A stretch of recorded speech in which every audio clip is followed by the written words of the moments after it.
crazy, but you have a birthday every year, and my birthday happens to be this month. So this month we are doing a birthday cookie set. My name is Cami Bird. I'm the creator of Iced.Kitchen, where once a month I share with you sugar cookie decorating kits, guides, whatever the case may be. And this month we are doing birthday cookies. Now, I am doing almost the exact same set I did for my 30th birthday. I did balloons, I did a little garland. The only thing that's different is I did candles for this cookie, whereas for my 30th birthday set, I made candles that had 30 on it. And it was the first set I had ever done where I was so intentional about what I was decorating before I went into it and what cookies I wanted to have, so I would have multiple of them. Before that, with my friend who I used to decorate cookies with once a month, we had an idea of what we wanted to decorate, and then we didn't have any consistency, and we just decorated what we wanted to. So when you are doing your own cookies, you can either stick to the birthday set that we do, or let it guide your inspiration. But that's enough about me. Let's go into mixing the colors and get decorating. One note I want to share with you is if you did the May cookie decorating set with me, where we did a moose, a bear, a fox in line, we used the same exact colors. That means that if you froze your leftover icing, like I recommended to do in that video, you can pull it out of the freezer and let it thaw in like 1 or 2 hours, bring it to room temperature, and then you can just cut the tips of your piping bags and get decorating. We're going to do our best to one bowl method this. And what that means is we're going to use one bowl to mix all of our colors and all of our icing. And we're starting with white because you start with your lightest and you go to your darkest. We're not adding any food coloring to this. We're just adding water, and we're mixing until we get like an Elmer's glue flow off of the spatula. You can see we did not get there yet, so we added a little bit more water. Some people like to have a little spray of water, of misting it in. I just go with a tablespoon and kind of add to my heart's desire, and it screws me up sometimes. We got the white done. Now let's move on to the orange. I'm adding more yellow than I am red because we like to stick to using primary colors here. I splashed it all over the table, very, very overzealous. And we're mixing, looking for that Elmer's glue flow off of the spatula. We got it, so now we're moving on to green.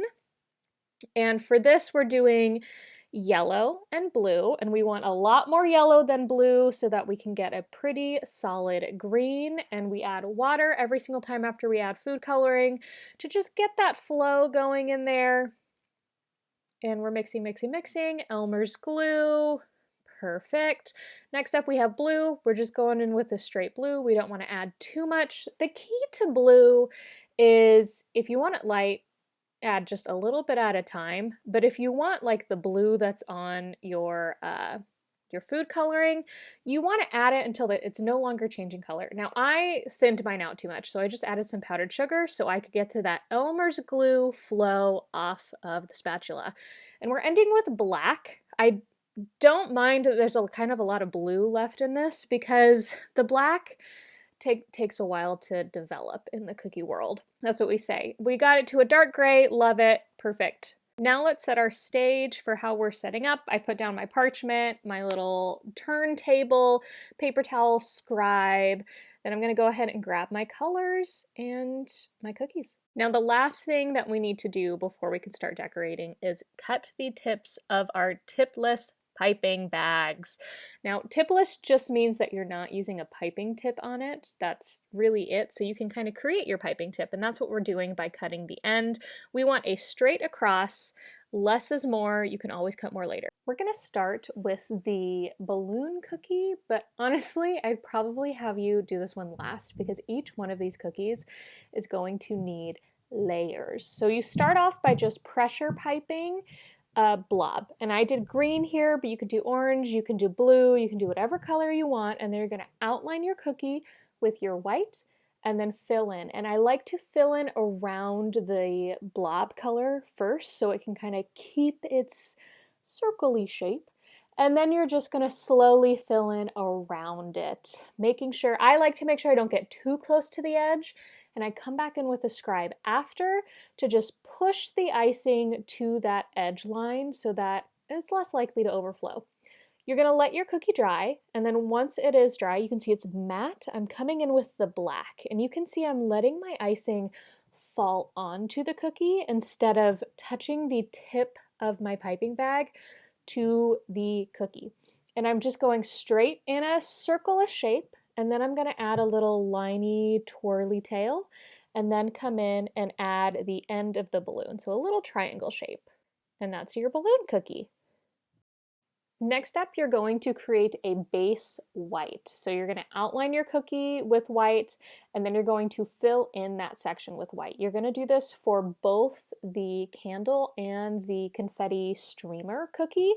I kind of recommend doing the base on these cookies first, and then doing the balloon base, and then coming back so that you can let things crust over. Because once you have that white base, you're going to want it to crust over enough, again, matte.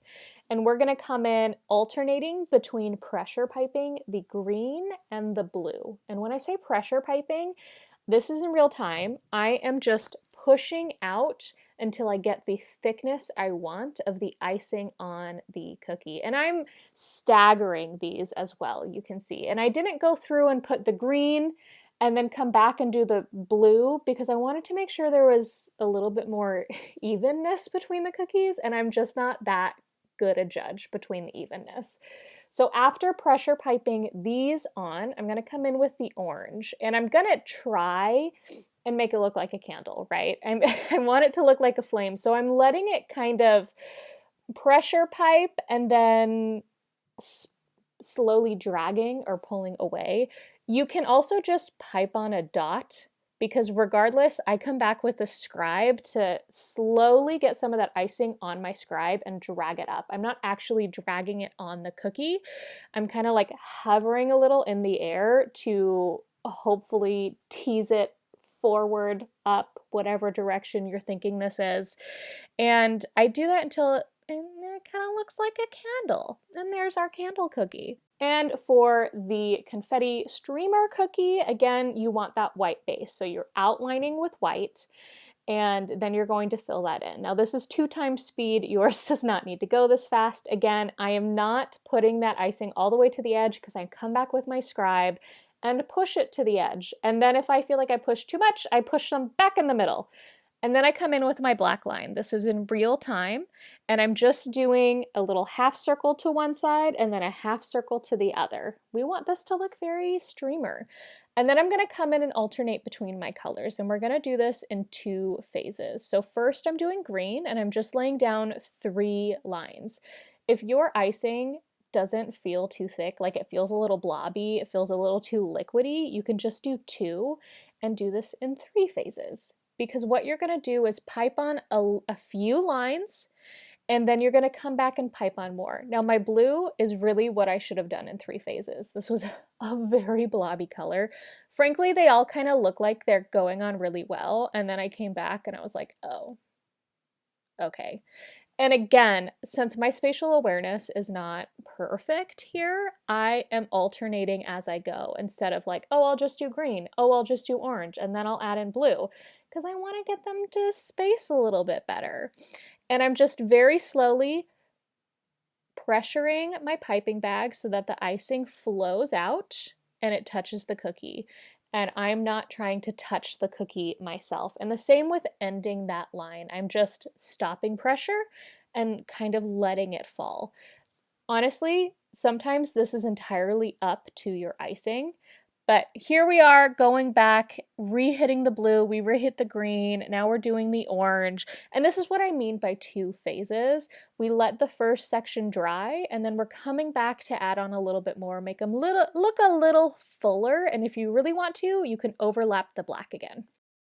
So which one from this birthday set was your favorite to decorate? I think the simplest one is certainly the balloon. The garland is probably the most challenging because if your consistency is not on the thicker side, then you're working with things that can get a little blobby.